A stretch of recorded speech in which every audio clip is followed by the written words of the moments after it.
Султан Раев. Таке.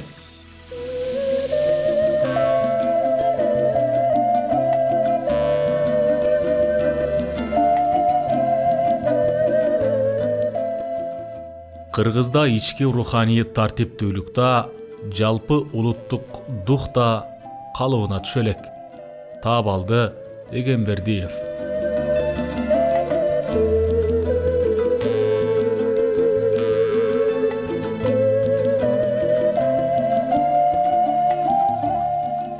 Тамчы суу, тукум жана улуттук рух.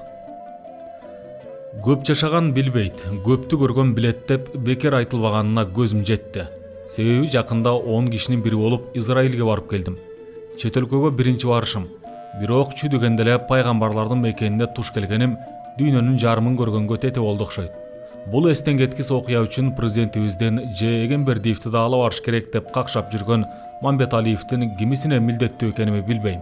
Бирок окурман алдында публицист катары милдеттүү экеним барып келгиче эсимен чыккан жок. Эми кантип барып, кантип келгенибиздин, ким кантип тосуп алып, ким менен жолугушуп, кайсы жерлерди көргөнүбүздүн кыскача таржымалын орусча Республика гезитине мен жазмыш болдум. Ал эми кыргызча толук таржымалын Султан кыргыз рухуна кооздоп жазмак болду. Мен бул макаламда өзүмдү да, Султан Раевди да көп кайталабай, мага катуу таасир калтырган маселенин айрым маанилүү жактарына кененирээк токтолгум келет. Биз жөн эле окуйлап жүрүппүз туугандар. Кудай бетин ары кылсын. Бирок кокустан ачка боло баштасак бизге соо эле болот. Пайгамбар эгер бизден чыкса, бейишти тигил дүйнөдөн эмес эле бул дүйнөдөн таап бермек окшойт. Себеби Куранды окуп көрсөң, бейиштин эң негизги касиети катары арасында суу аккан бак-дарактар келтирилет. Башкасын айтпайын. Бизде бойлото бадал баг өспөгөн суусу жок кокту табыш кыйын нерсе. Муса пайгамбар мындан 3200 жыл мурун еврей элин 400 жылдык кулчулуктан коткарып, Египеттен алып чыгып, 40 жыл өз жерин көргөзбөй, Синай чөлүн кыдыртып кыйнаптыр. Уламышка караганда, Муса пайгамбардын бул жоругунун негизги максаты еврей элин кылымдар бою каны жанына сиңип калган кулчулук аң сезимден ажыратып, ошол кулчулук аң сезимдин өкүлдөрү түгөнүп, жалаң жаш муундардан жаңы, эркин еврей эли калыптангандан кийин гана жаңы жерге алып барып жайгаштыруу болгон экен. Ал эми азыркы айрым биз сүйлөшкөн еврейлердин тамаша чынга салып айтканына караганда Муса пайгамбар жакынкы чыгыштагы нефт да, газ да, көмүр жана башка кен байлыкта чыкпаган жалгыз жерде 40 жыл издеп араң тапкан эмиш. Чынында эле Израиль жери ошондой жер экен. Еврейлер мактанса, биздин жерде эч байлык жок деп мактанышат экен. Ошол эч байлыгы жок жерден пайдасы анча тиелек болсо да толуп жаткан байлыгы бар биздин жерде жокко себир баасыз байлыкты, керемет касиетти көрүп да, сезип да, суктанып да жүрдүм. Ал байлык, ал касиет болбосо, алтындын үстүнө жамбаштап жатып алып, алма быш, озма түш деп оозду ачып, көздү жүлжүйтүп, ачка ток жүрө бериш жүйөлүү нерсе экенин да түшүндүм. Ал касиет, ал байлык жердин 7 катарын чуксаңда табылбаган улуттук дух, улуттук аң сезим, улуттук ар намыс жана биримдик идеясына сугарылган өз жеринин, мекенинин, маданиятынын өткөнүнө, азыркысына, келечегине болгон ишенимдүү, ыйык мамиле жана сыймыктанууда экенин айтуунун кажети жок. Бул касиет адамдардан эле эмес, эбегейсиз эмгек менен өстүрүлгөн сейрек бактарагынан, жадаганда жерде жаткан ташынан да жыттанып тургансыйт. Бул таасирди айтып түшүндүрүү мүмкүн эмес. Көрүш керек. Көргөндөрүмдү кыскача айтайын. Иерусалимдин көчөлөрүнөн биздикиндей көп кишини көрө албадык. Сыягы алардын жумуштан колу бошобойт окшойт. Тар көчөлөрүндө бирине бири окшобогон машине батпайт. Бирок ошентсе да дээрлик бүт көчөлөрүнүн эки жагына тең машинелер тыгыз тизилип турат. Алардын гаилери жалко окшойт. Ошол тизилген машинелердин бирөөнө барып тийишкенин көрө албай койдук. 2-3 жолу көчөгө машинелер тыгылып, араң ажырашканын көрдүк. Бирок бирөөнүн да ачууланып, же пипилдеткенин уга да көрө да албадык. Бирөө эгер шашып баратса, машинесинин терезесинен 5 манжасынын учтары бириктирилген колун чыгарып, белги берип койсо, анын шашылыш ишин урматтап башкасы токтоп жол беришет экен. Адегенде Султан экөөбүз ишене албай, анан атайын барып, көрүп алып таң калдык. Там үйлөр негизинен тоонун бооруна же дөңсөлөргө салыныптыр. Менчик үйлөрдүн жанында биз көнүп калган огород деген нерсени көрө алган жокпуз. түз айдоо жерлерге там салынбаганы бизди таң калтырган деле жок. Илгери кыргыздын кыштоолордундагы үйлөрдүн урандыларын жайлоого кыргыз үй салган эмес. Байкасаң, дегеле айдоо жерге илгери кыргыз үй салбаганына көзүң жетет. Мунун эки себебин айтышат карыялар. Биринчиси жерди үнөмдөө, экинчиси тазалык. Дөңгө же кашаттын кырына салынган үйдүн акыр чекири дөң ылдый төгүлүп, тегереги таза сакталып турууга ыңгайлуу болгон. Бир айырмасы биз жер иштетүүдөгү ата маданиятыбызды унутуп салыптырбыз. Еврейлердин болсо унутканга чамасы жетпептир. Түз жерин кой, чыбыр-чыбыр жылаңач дөңсөлөрүнүн тамтыгы жок кескиленип, башынан аягына чейин тегерете текче кылынганын көрүп алып таң калдык. Тим эле бооруң оройт байкуштарга. Жанагы тамчылатып сугаруу системасын көрүп алып, ого бетер бооруң оройт. Азабын жеген эле эл экен еврейлерин. Биз андай азапка чыдай алмак эмеспиз. Жана чыдай да албайбыз. Тамчылатып сугарат десе, мен бир колхоздун мөмө багын же ашып кетсе жүзүм таласын сугара турган, биз көнүп калган чаташкан темир түтүк системасын элестетчүмүн. Эми колуңуздан келсе, ойлоо мүмкүнчүлүгүңүз жетсе, сиз ал системанын кандай экенин элестетип көрүңүз. Мен жардам берейин. Ошол биз жашаган конок үйүнүн алдындагы тигилген чоң кичине дебей ар бир гүлдүн, ар бир бадалдын, ар бир дарактын түбүнө жоондугу ширеңкенин чийинен сөөмөйгө чейинки резина түтүктөрү топуракка сайылып, ошол аркылуу суу тамчылап сугарып турат экен. Эгерде үстүнөн чачыратып сугарса, суу пайдасыз бууланып, ашыкча чыгым болуп кетет дешет. Суунун баркын ушундан биле окурман. Бир бөтөлкө таза суунун баасы бир бөтөлкө арактын баасынан аз эле кемирээк экен. Тамакка отурганда алдыбызга 3 рюмка куюлуп, анын бирине кургак вино, бирине шире, ал эми бирине кадимки эле сууну этиеттик менен куюп берип жатышты. Жакшы жери күчтүү ичкилик беришкен жок. Биз ширеге күчүбүздү чыгарып жаттык. Еврейлер сууну кастарлап көбүрөөк ичип жатканын байкап, Султан экөөбүз аларга боорубуз ооруп жатты. Деги боорукер элбиз. Жолдун жээктерине боорчолорго тигилген бадал бакты сугарыш үчүн ортосу 1 метрче аралыкта катар-катар жоондугу сөөмөйдөй резина түтүктөрү жердин үстүндө ачык эле жатат. Ошол түтүктөрдөн бутакталып, ар бир өсүмдүктүн түбүнө өзүнчө түтүкчө киргизилген. Кыскасы, Израилдин бирденке өскөн жери бүт ушундай түтүкчөлөр менен камсыз кылынган окшойт. Эми ойлонуп көрүңүз окурман. Бизге бул сугаруу системасы чыдай алабы же биз ага чыдай алабызбы? Бул суроого эч ким азырынча жооп бере албайт. Эсептеп көрүш керек. Кыскасы, еврейлерин бир тамчы сууну бекер кетиришпейт экен. Анткени кай жерге канча тамчы суу бериш керек экендигин жана канча тамчы суу берилгендигин атайын компьютердик система өзү эсептеп, өзү башкарып турат экен. Иерусалимде бүт имараттардын дубалдары бир гана кертилген акиташтан салыныптыр. Себеби Иерусалим өзү жалаң акиташтан турган дөңсөлөргө жайланышып, илгерки тамдар жалаң ошондон курулган. Кийин башка материалдардан коруу мүмкүнчүлүгү ачылса да, шаар өкмөтү шаардын өзгөчө тарыхый өзгөчөлүгүн сактап калыш үчүн эч кимге акиташтан башка нерседен там салууга тыюу салып коюптур. Бул жоругуңар адамдын укугун кемсинтүүгө жатып жүрбөсүн деп тийише суроо бердим. Бизге эски Иерусалимди тааныштырып жүргөн мэрдин орун басарына. Ал бул суроого көнүп калса керек. Кыйналбай эле жооп берди. Адам укугу деген салыштырмалуу нерсе. Эң негизгиси жеке адамдын, коомдун жана тарыхый традициянын кызыкчылыктарынын ортосундагы гармонияга жетишүүгө аракет кылыш керек, деп мени ыраазы кылды. Кыргызча сүйлөбөйсүңөрбү деп жүрүп, Камбаралы Бобулов көбүбүзгө жек көрүндү болуп бүттү. Орус тили болбосо өлүп калабыз деп усукебиз улутунуп, оңдоп жүрөт. Экөөнө тең сын тагып коюп, камырабай калганыбыз жүрөбүз. Жок болуп кеткен тилин тирилтип алып, азыр еврейлер 2000 жыл мурунку Библиянын тили иврит тилинде сүйлөшөт экен. Иврит тилинде сүйлөбөгөн еврей деп эсептелбейт экен.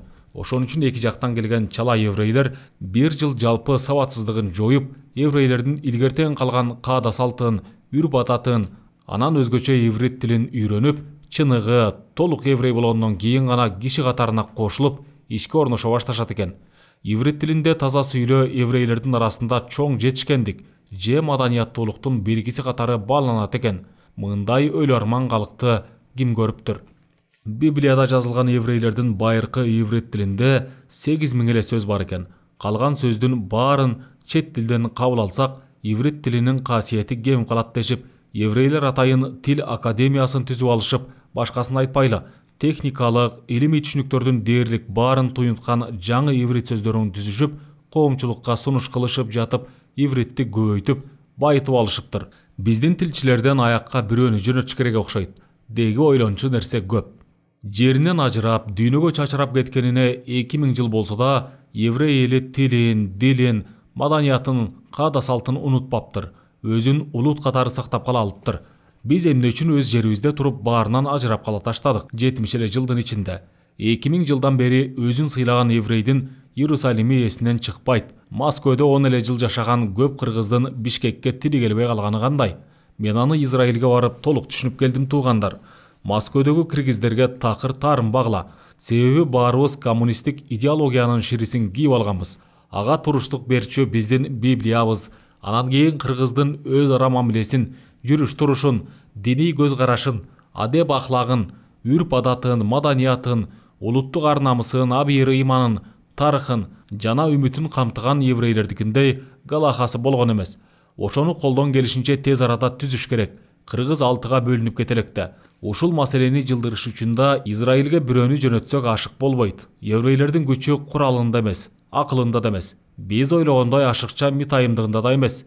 Туура калыптанып, өзгөчө тартипке салынып, көнүмүш адатка айланган күчтүү улуттук духунда экенинен күнөм саноого болбойт. Себеби акылы, ал эми митайымдыгы жагынан, колуна тийсе курал пайдалануу жагынан да кыргыз еврейдин ашса ашат, кем калбайт. Жалгыздап алганда кыргыздын руху деле еврейдикинен кем калбайт. Бирок кыргызда ички руханий тартиптүүлүк да, жалпы улуттук дух да уюштурулуп калыбына түшө элек. Кичине мисал айтсак, еврейлерден үйрөнүп алчу көп салтынын бири еврей балалуу болуп бүтмөйүнчө аялы да, эркеги да арак ичпейт, тамеки тартпайт, чыдап жүрө беришет экен улуттун тукумун бузбаш үчүн. Биз болсок уят жана шермендечилик туугандар. Аракка тоюп алып, анан кыргыздын тукумун бузганды токтотуш керек.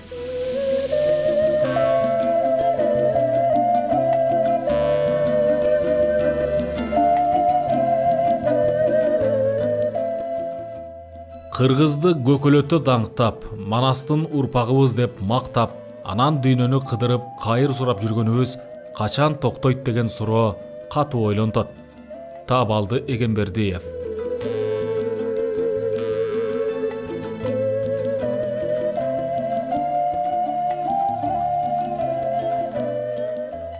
Табалды Эгембердиев. Султан мактай баштаса эле, менин жазгым келе баштачу.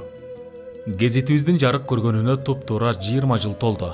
20 жылдык тарыхы бар гезитке кимдер гана иштебеген, кимдердин калеминен макалалар жаралып, жарыкка чыкпаган. Кыргыз руху деген атына кызыктуу тарыхты каткан гезит жөнүндө мурунку иштегендер ар дайым кызыктуу окуяларды эскерип келишет. Бул гезитке жазгандардын бири Шоронун ээси, бизнесмен Табалды Эгембердиев экенин ошол муундагылар унутпаганы менен жаш муундар анчалык тааныш болушпаса керек. Табалды агайдын калем кармаган күндөрүн маек менен да сүрөт менен тарых кылып чагылдырып берүүнү туура көрдүк.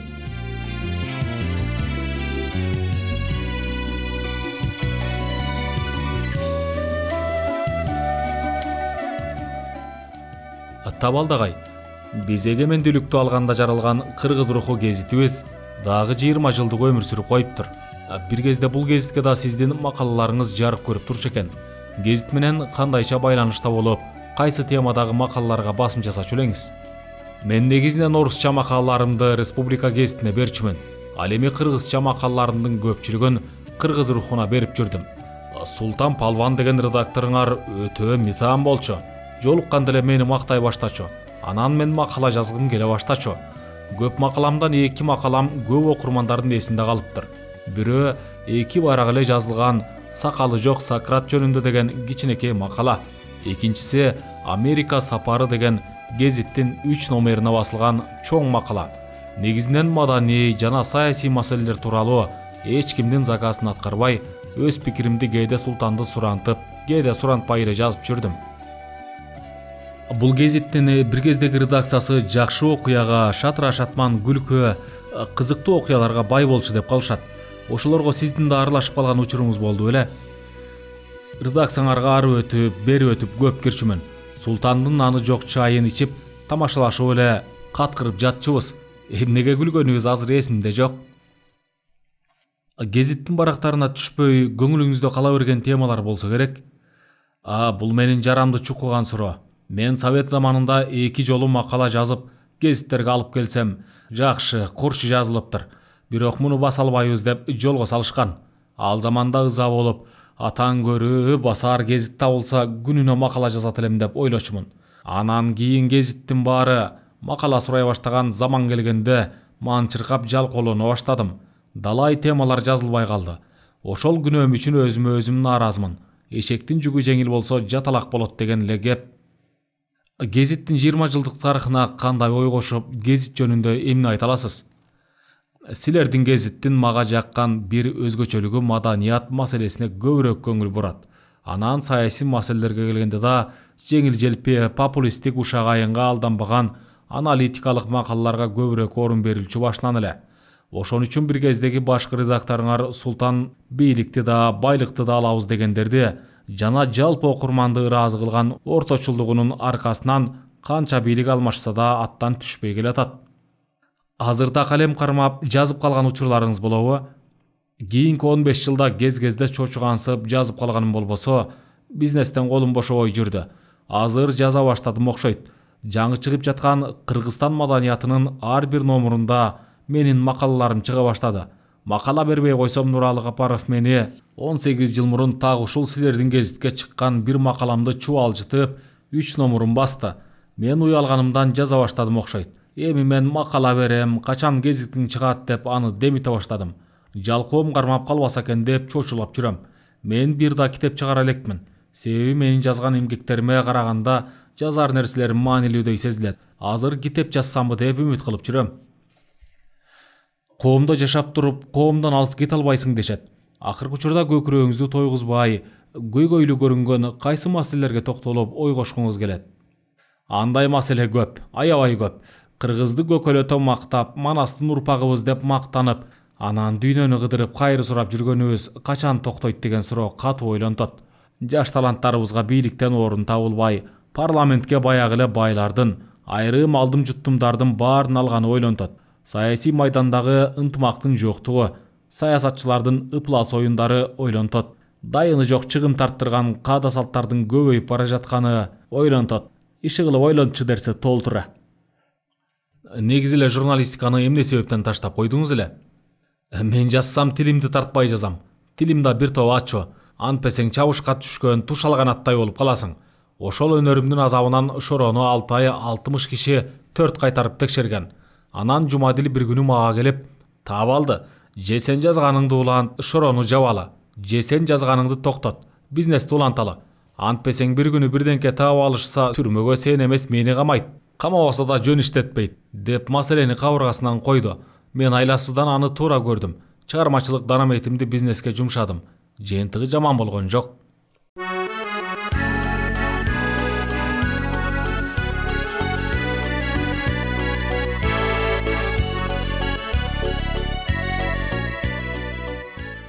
Эки жүрөк, бир тамыр.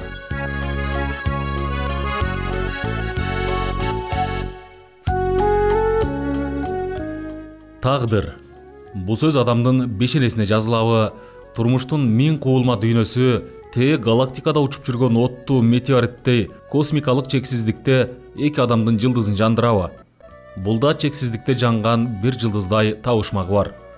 Адам тагдыры да ошол биздин акыл мээбиз жетпеген кыйма чийме жол менен келип, акыры жашоонун бир ирмеминде сызыгы кошулуп, ошол жерден көчөт сымал сезим өсүп чыгат. Сезим — дүйнөнүн башталышы. Бу ирмем бир күндүкпү, 1000 жылдыкпы, түбөлүкпү, аны адам гана кармай алат. Эки жүрөк биригип, бир тамырдай чырмалуу өсүп чыкса, так ошол жерден өмүр дарагы бой көтөрүп чыгат. Бу эки адамдын өмүр таржымалы биздин замандын ол жубайы менен Кишимжанын, Раймалы менен Бегимайынын тагдырына үндөш болбосо да, бүгүнкү мезгилдин бир кубулушундай бир күндө жарк этип таанышып, түбөлүккө жарыгы биригип, өмүр жолдун узун сапарын бирге басууга, турмуштун татаалда, кыйында, лаззаттуу да, жыргалы менен кууралуу бар жолун биргеликте басып өтүүгө көпүрө салгандай. Адам эс тутумда жашайт. Анын экинчи өмүрү да эс тутум. Биз кыйрадан бери жаңыл айым менен такем тууралуу сүйлөшүп жатып, сезим менен жакшы көрүүнүн, махабат менен сүйүүнүн чок ортосу, адамдык жакшы көрүүдөн, адамдык ишенимден данектей өсүп чыгаарын туйдук. Ар бир сөз бийик жаратмандыкка, ар бир сөз бийик адамдык улуулукка толгон бу маекте турмуштун мааниси, жашоонун маңызы камтылып тургандай сезилет. Арабыздан эрте кеткен такем артынан кыргызга зор үлгү калтырып кетти. Ал бизге адал эмгектин үлгүсүн тартуулады. Эмгек гана адамдын ички, тышкы ажарын ачаарын, эмгек менен гана адам өз атын элге калтырарын жадыбызга кыттай түйүп кетти. Мезгил тараза. Ал кимдин аты, кимдин урматы элде каларын таразасымал аныктап берет. Эл бийлеген өкүмдарда, журт башкарган чоңдорда кайсы бир мезгил үзмүндө ысма айтылып, тарыхтын барагында кандай калары да дар күмөн мезгилде жашап отурабыз. Анткени чындык ким тарапта, кай жерде, чындык кайсы орунда, аны тарых гана кайсы бир учурда көрсөтөт. Бул мааниден алып караганда Табалды Эгембердиевдин ысмы түбөлүккө калат. Аны шоро же башка азык түлүгү менен эмес, кыргыздын саясат баскан көзүн, эмгек кылсаң бактың эмгекте деген накылы менен ойготуп кеткен өмүр өрнөгүндө. Кыргыздын духу улуу сөз эмес, көтөрө салып көкүрөккө кагыш эмес. Ал жөнөкөйда, жупунуда түшүнүктө. Ал түшүнүк эмгек жана жаратмандык. Кыргыз өлкөсүн ажоода, бийликте өзгөртө албайт. Эгерде биздин ар бир улутташтын жүрөгүндө ушул сезим, ушул дух болбосо, биз башка элдерге тамшанып, алардын кыйындыгын айтып бүтпөйбүз. Анткени алар бизден айырмаланып, бул жашоого келгендеги так адамдык парзын билет. Ал мээнет, ал эмгек. Ушул эки түшүнүк менен Япония болду. Кытай болду. Өнүккөнү өнүктү, өскөнү өстү. Биз Алида 30 жыл мурда отурган сазыбызда саздын ылайын бири-бирибизге ыргытып олтурабыз. Бетибиз дагылай, колубуз дагылай, жүргөн жерибиз саз. Сүйлөгөнүбүз саясат, жуткан абабызда саясат. Табалды Эгембердиев саясатсыз эле өзүнүн саясатын түзүп кетти. Ал деле саясатка киришсе, азыр мен саясатчымын деп көкүрөк каккандарга карганын уясын көрсөтүп коет эле. Такем бийик интеллектуал, мыкты стратег, аналитик эле. Кыргызстанда саясаттын сасык оюнун сезип, пайдалуу ишке, жаратман ишке кеткендер саналуу эле. Анын сап башында Табалды Эгембердиев турат. Бул маек Такемин жубайы Жаңылайым менен болмокчу. Ал Такемден калган жолду аруулап, Такемдин идеясын турмушка ашырууга Жаңыл мырза эжесиндей дем менен киришип, жашоо билигин өчүрбөй келет. Биз көп соболго байландык, көп соболдун түйүнүн чечүүгө аракет кылдык. Эң башкы жыйынтык жашоо улана берет.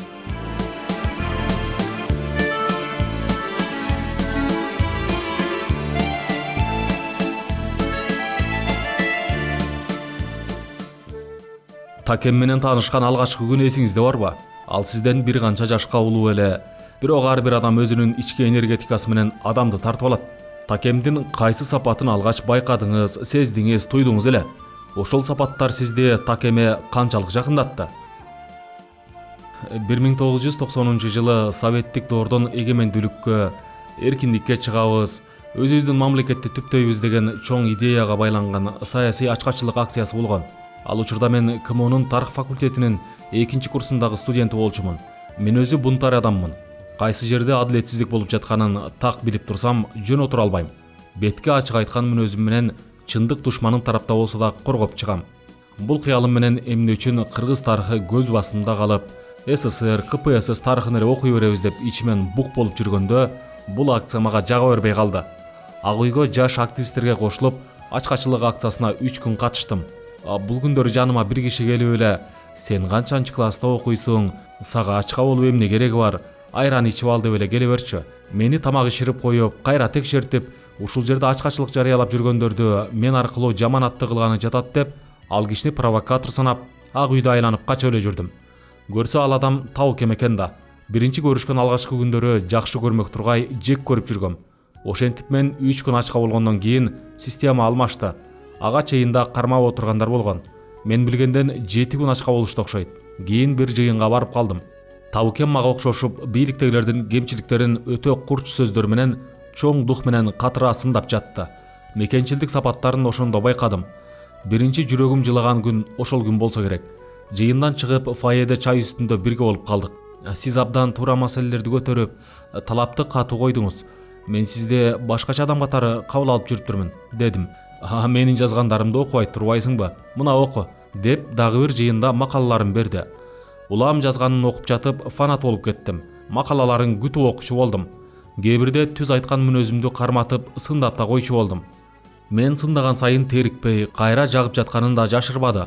Жолуккан жерден бакылдап, ички оюн ачык айтып, идеялар төгүлгөн, жасалмасы жок адам экенин билгенден баштап кадимкидей өзүнө тартып турду. Биз таанышкан алгачкы 5 жыл махаббат темасынан башка бардык теманы сүйлөшүп жүрдүк. Байке карындаштай гана мамиледе болдук.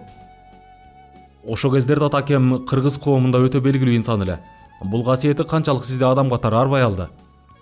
Биз таанышканда балким белгилүү оппозициядагы адам болсо керек. Бирок мен ошол кездеги демократтардын багытын, алардын таржымалын жалпылап эле билбесем, арасында суурулуп чыкканы, чыкпаганы боюнча кабарым жок болчу. Анда азыркыдай маалыматты тез тараткан интернет, социалдык түйүндөр жок болчу. Кийинки 7 жылдын ичинде белгилүү инсан болду. Бирок менин турмушка чыгуу чечимиме таасирин тийгизген жок. Жалаң идеяларын айтып, күлдүрүп, бизнестеги жасап жаткан иштери менен бөлүшүп жатып эле өзүнө тартып алды. Кээ бирде өтө олуттуу, сүрдүү адам, менин насаатчым катары кабыл алам да, кээ бирде жаш баладай, бөбөгүмдөй мүнөздү көрсөтүп жатып, жаш өзгөчөлүгүбүздүн айырмасын сезбей калдым окшойт. Кээде мага айтып калчу эле, кемпирдей болбочу деп. Азыркы акылым менен ойлосом, кээ бир шарттарда жана темада мен өз жашыман олуттуу ойлонуп, атабыз жаш баладай кыялы менен мени арбап, мамиледе бир гармония, баланстык болсо керек. Акыркы күндөрү жаңыл мени кыйнабай эле мага макулдугуңду бере бер. Мендей болуп эми сага эч ким бабырап бере албайт. Сен мага көнүп калдың деп айтып жатып, бирге түтүн булатып калдык окшойт. Албетте сүйүүсүз, дүйнө кыймылысыз, ортоңордогу бул сезим тууралуу айтпаса болбос. Анын ролу кандай болду? Сүйүү, аруу сезимдер жөнүндө Табукем айтса, же өзү каалагандай китепке калтырып кетсе болмок. Ал кишиге жарашмак. Табукемдин төмөнкү сөзүнөн сүйүүгө болгон көз карашы өтө жогору экенин бааладым. Жаңыл, мен шорону, супара чуңкурчакты сүйүү абалында түптөдүм. Ал ак сезим менен жасалган ар бир иш түбөлүктүү болот. Сен мага дайыма жылуу, таза, ыйык сезим тартууладың. Сен экөөбүз жакшы мамиледе канчалык жакындаган сайын тазарып турдум. Мен сага ыраазымын деген. Демек, сүйүү абалында болуу бул чоң бактылуулук абалы. Бактылуулук адамдардын ортосундагы эң бийик мамиледе гана пайда болорун илимде тастыктап жатышат. Бул абалда адам чоң ийгиликтерге жетишип, бийиктиктерди багынта турган күчкө ээ болот. Атабыз үчүн жасалмалуулук мамиле деген такыр жат эле. Көңүл жубатуучу сөздөрдү да айта берчү эмес. Эркелетип жанымда деген жок. Күндө сүйөм деп да кайталаган жок. Белек бечкек гүл берем деп да аракет кылган жок. Кайда жүрөсүң деп кызганган жок. Бирок дайыма Табукемдин көз карашынан жылуу сезимдерди сезип жүрдүм. Мен үчүн накты аска тоом болду. Мен үчүн аска тоом кулап, аркыраган бороон чапкын бош талаада жүрүп калдым.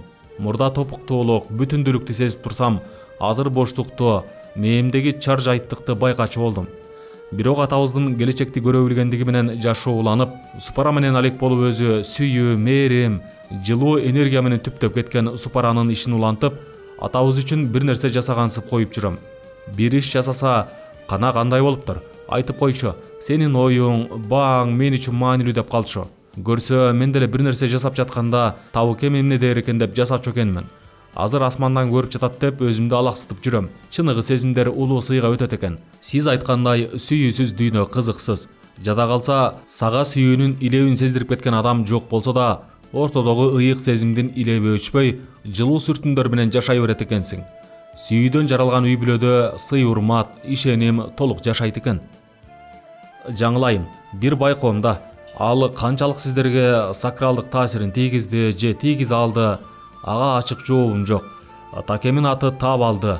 Алат өзүнүн баш атын, албетте кадимки эр табылдыдан алат. Ата энеси азан чакырып ат койгордо мына ушул жагдайды сөзсүз эске алган. Үмүт кылган эр табылдыдай болсо экен деп. Ошол эле учурда сиздин атыңыз Жаңылсын зат. Жаңыл. Кадимки Жаңыл мырзанын ысымынан өз баш атын алат. Мындайча айтканда, бул ысымдар кыргыз дүйнө таанымында өтө мааниси терең ысымдар. Бирок ушул улуу дастан каармандары турмушта эч качан ар кайсы доордо жашагандан уламбы баш кошушкан эмес. Айтайын дегеним, сиздердин жылдызыңыздар келишип, бир үй бүлө болдуңуздар. Такем да, сиз да дээринде чыгармачыл касиети бар адамдарсыздар. Мына ушул ой тутумунан алганда, бул маанини кандай чечмелер элеңиз? Чынын айтсам, эр табылды менен Жаңыл мырзанын образы биздин жашообузга эч кандай тиешеси жоктой. Атабыздын атынын туура жазылышы Табалды. Өзүнүн киндик энеси Бүбү апа бир эмес эки жолу таап алган бала болду деп атын өзү коюп берген экен. Биринчи себеби төрөлгөндө Табукем бакырып чыкпай, арып бери келип төрөлүптүр. Экинчиден, атасы 50 жашында биринчи жолу эркек балалуу болуптур. Табукемдин бул дүйнөгө жаралышы да өзгөчө болгон экен. Өзүм жөнүндө айта кетсем, мен 9 бир тууганмын. 8 кыз, эң кичүүбүз эркек. Мен 6-чы кызмын. Ата-энем бурул, жаңылсын зат деп аты карса да бурбай коюптурбуз. Бирок менин атам бир да жолу апама эркек төрөбөй койдуң, жалаңгыз эле төрөйсүң деп 8 кыз төрөлгүчө бир да сөз айтпай, кыз жакшы деп жүрүп, кыздарынын сыйында бактылуу карлык күндөрүн аз болсо да жашап өттү. Тилекке каршы 69 жашында дүйнө салды.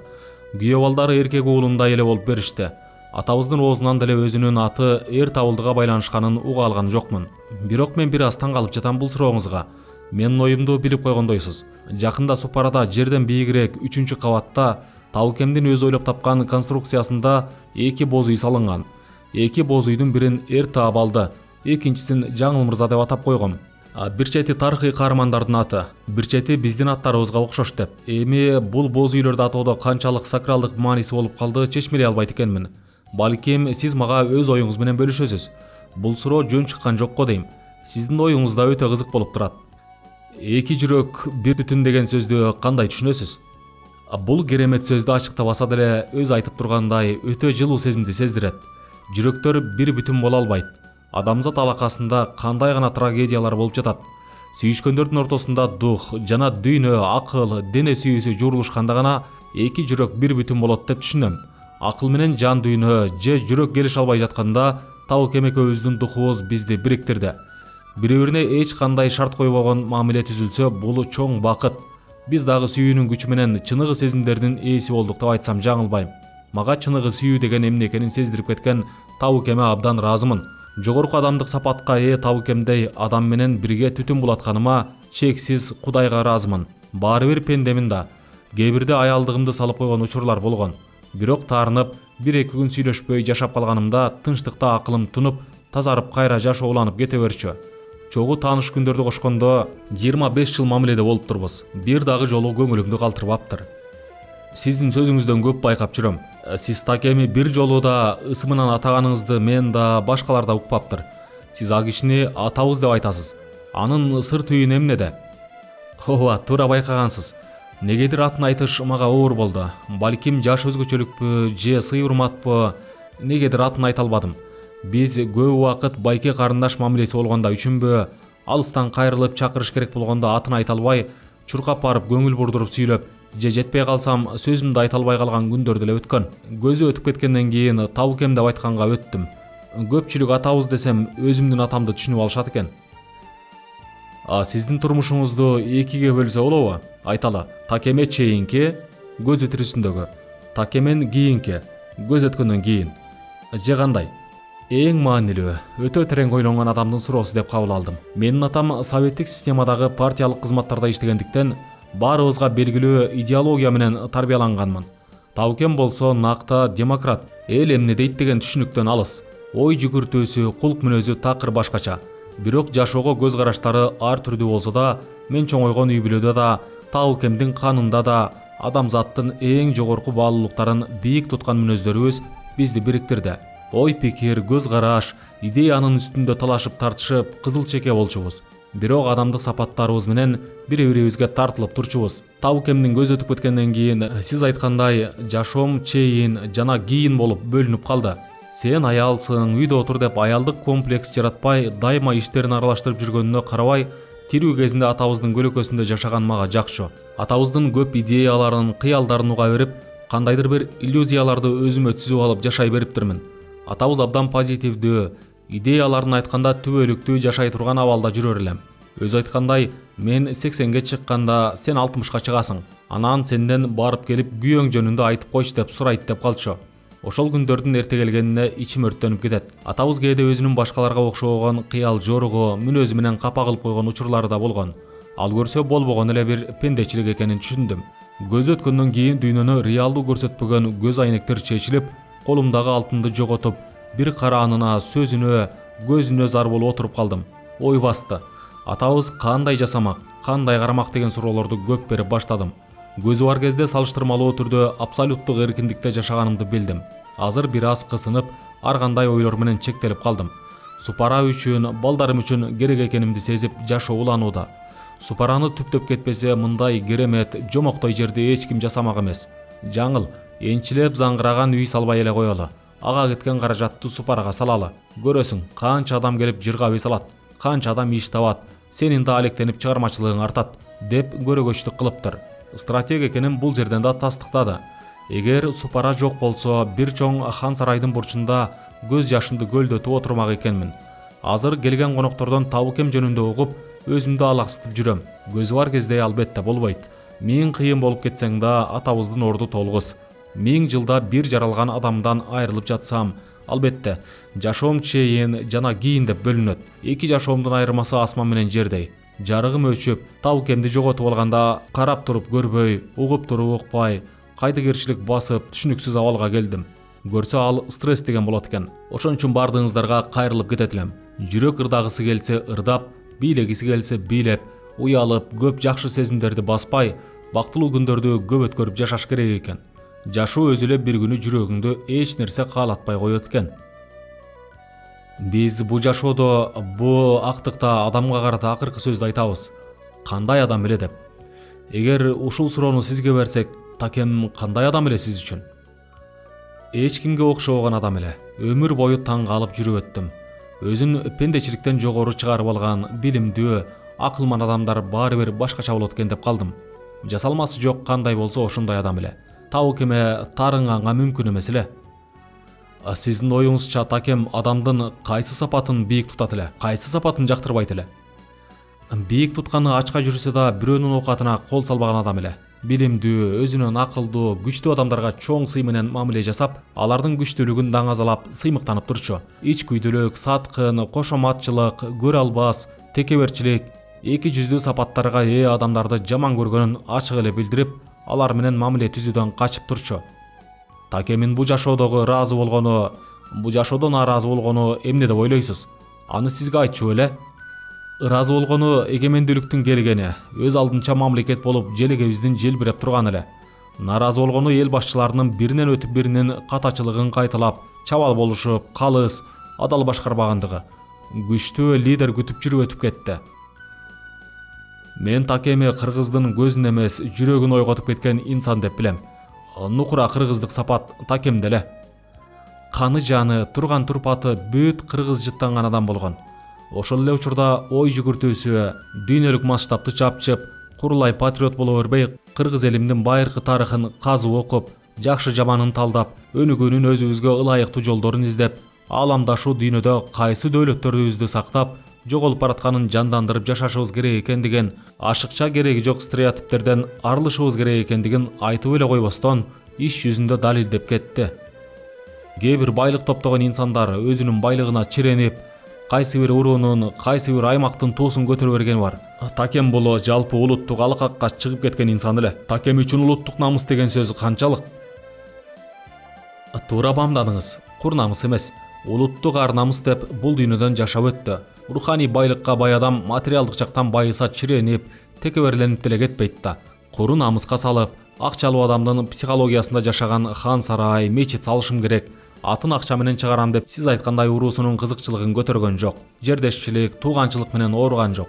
Эгер адамгерчиликтүү болсо, баш иштесе, менин компанияларымда негр деле иштесин деп калчу эле. Кымбат машиналуу болушум керек, чет өлкөгө максаты барбы, жокпу, каттап туруш керек, той топурдун көркү болуп жүрүшүм керек, көп киши чогултуп, той өткөзүшүм керек деп куру намыска салбады. Андан көрө ар бир каражатты өндүрүшкө салып, жумушчу орун түзөйүн деп намыстанды. Эмгек менен даңк жасады. Эмгек менен даңк жасаса, түбөлүктүү болорун элге түшүндүрдү. Өзүнүн атын чыгарып, тирүү кезинде бир фильм тарттырбады. Көрсө өтүп кеткенде баары бир эл баалап аларын акылмандыгы менен көрө билген тура. Улуттук ар намысыбыз бул Манастын тукумубуз деп куру кыйкырып, анан кол сунуп кайырчу болуп жүргөндөн уялып, Манас атанын татыктуу урпактары болсок экен деп абдан кайгырчу.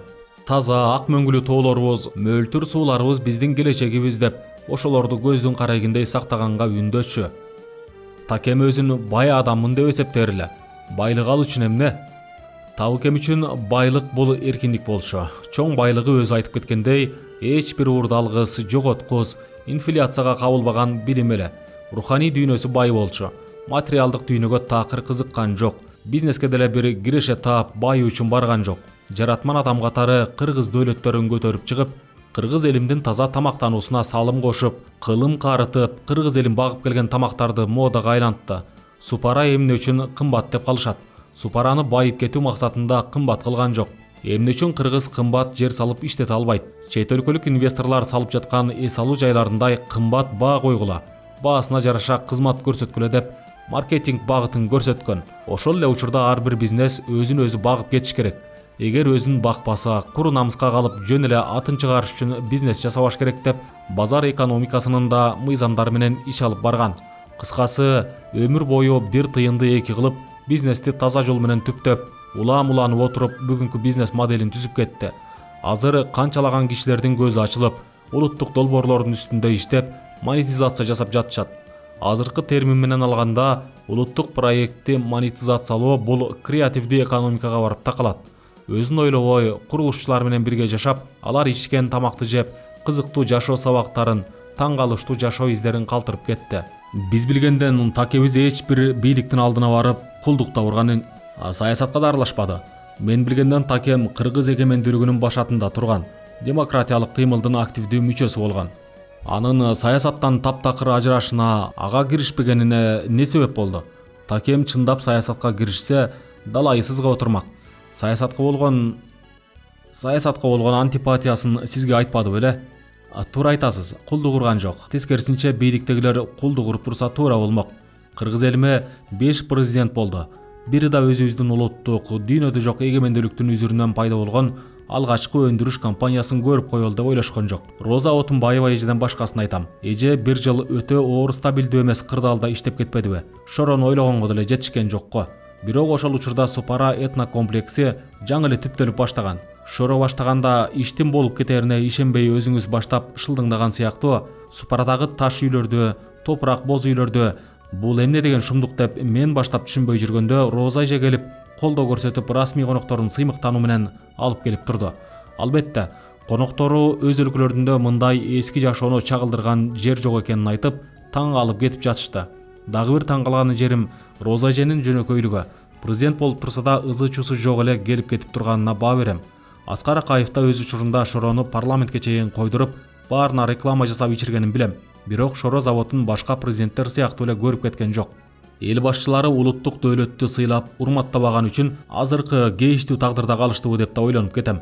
Же мамлекеттик байлыкка кол салбаса, мамлекеттик ресурстарды колдонууга шарттар түзүлүп, мүмкүнчүлүк болуп турган учурларда бир тыйын же бир чарчы метр жер албай, башкалардын басып алуу процесстерин байкап, сактап калууга алы жетпей ирэнжип жашаса, бийликке барып админ ресурстарды колдонбосо, өзүнүн маңдай тери менен 13 жыл тынбай китеп окуп, мээнет менен таза бизнес түптөсө, эмне үчүн табыкен бийликтегилерге кулдук урмак эле? Ал өзүнүн билиминин күчү, көк жалдыгы менен канчалаган консерватор, советтик идеологиядан чыга албаган өткөл мезгилдеги партократтар менен алышты дейсиз. 90-жылдардын башында Шоронун ар бир сатуу түйүнүн түптөө чоң эмгекти, нервти талап кылган.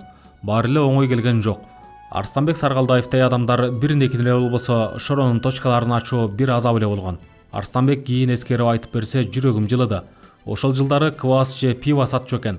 Табыкемдин ар бир точка үчүн алышып жүргөнүн көрүп, квас, пиво сатылгыча улуттук өзүбүздүн максым сатылсын деп орун бошотуп берип, башка бизнеске өтүптүр. Кирешесине караган жокмун дейт.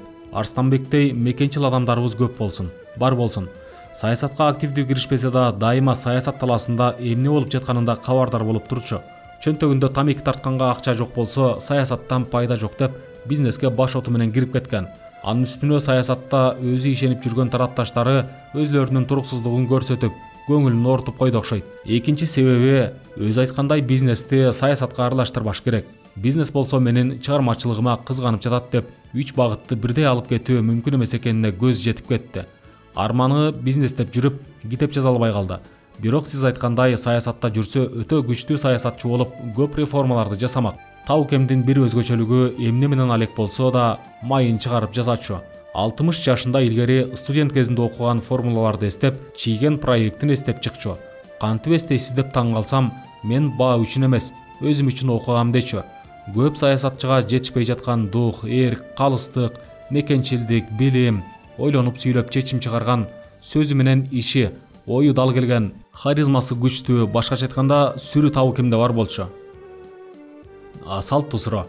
Такем экөөңүздөр канча балалуу болдуңуздар? Такем кандай ата эле үйдө? Табыкем экөөбүздүн аруу сезимибиз менен Айдар жана Айдана аттуу уул кыздуу болдук. Атабыз дагы балалуу, өзгөчө кыздуу болгонду абдан каалады. Бирок мен сиз тамеки тартканды таштасаңыз, анан чечебиз деп принципке такап жүрүп, убакытты өткөзүп жиберетирмин. Кийин супара чуңкурчак салып жатканда, бир курулушчу үй бүлө 2 жаштагы кичинекей Мариям деген кызы менен жашап иштеп калышканда, алардын кызына абдан жакын болуп, өз кызындай эркелетип, абдан рахат алганын көрүп, төрөбөй койгонума өкүнүп калдым. Атабыз абдан мээримдүү, камкор ата болгон. Балдарынын кулагын жеп, күндө мораль окуганын деле көргөн жокмун. Балдарыбыз мени, сени көрүп, бизден үлгү алып тарбияланышсын деген позицияда жашап өттү. Балдарым адам болсо мага ошол жетишет. Мамлекет башкарабы же карапайым адам болобу мага маанилүү эмес деп койчу.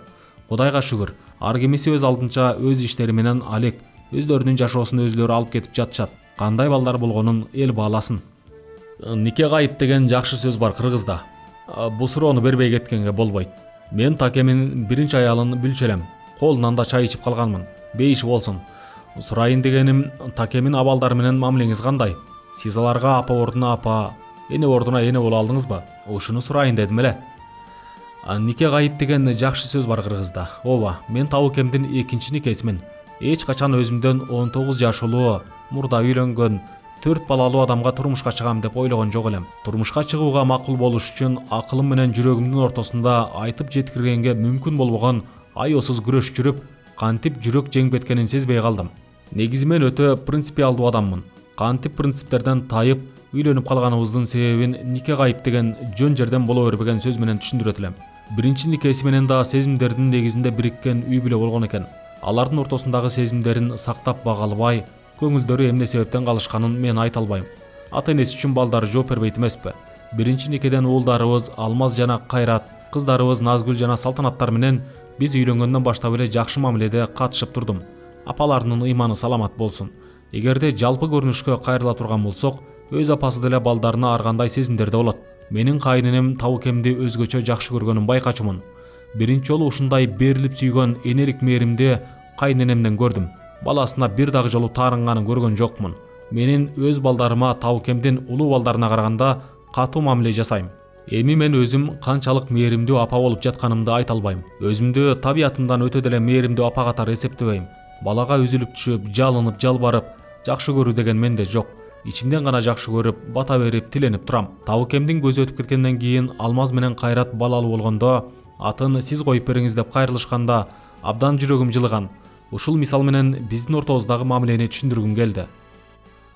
Такемин көптөгөн амбициялуу максаттары бар эле. Эмнени аткара албай арманда кетти деп ойлойсуз?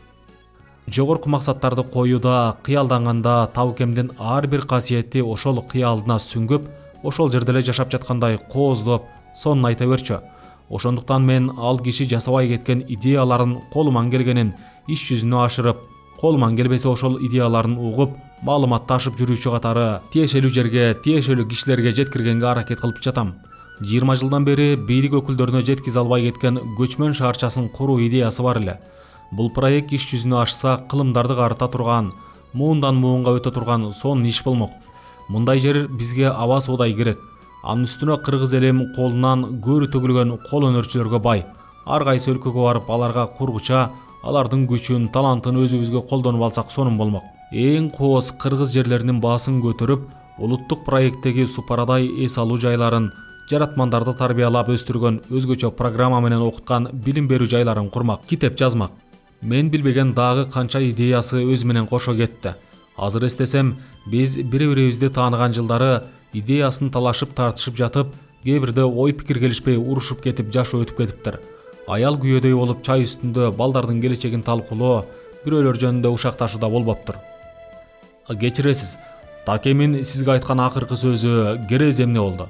Жогоруда айтпадымбы, биздин жашоо идея менен өткөнүн. Табыкем ооруп калгандан кийин 7 ай эле жашап өтүп кетти. Бул 7 ай ичинде мен өтүп кетет окшойм деп мага да, балдарына да, бир туугандарына да керез айтпады. Азыр ойлосом, баарын өзү сезип турса да, бизге ал сөздү айтып, кайгыга салбайын деп бизди аяп унчукпай эле өтүп кетти көрүнөт. Бирок өтүп кеткенден кийин түшүнүп отурам. Керез айтып отурбай эле баарын өз ордуна жайгаштырып, бардык маселени чечип кетиптир. Данышмандык, акылмандык атабызда өтө бийик деңгээлде экен. Ооруп жаткан учурда мен колдобой жатканыма карабай, чет өлкөгө чейин юристти чакырып алып, бардыгын түшүндүрүп, акцияларын бөлүштүрүп, кагаз түрүндө официалдуу керез калтырып кетти. Ошол кезде кийин деле жасайсыз, биринчи айыгыңыз жетишесиз деп жактырбай жаттым эле. Өтүп кеткенден кийин көрөгөчтүк менен эң туура иш жасап кеткенин түшүндүм. Унчукпай жатып эле эч кимди кыйнабай, бул дүйнөдө татыктуу кандай жашаса, ошондой өтүп кетти. Жаңылайым, бир штрих. Сиздин бир нече сүрөтүңүздөн көрүп калдым. Сиз Такемин жанында калпакчан экенсиз.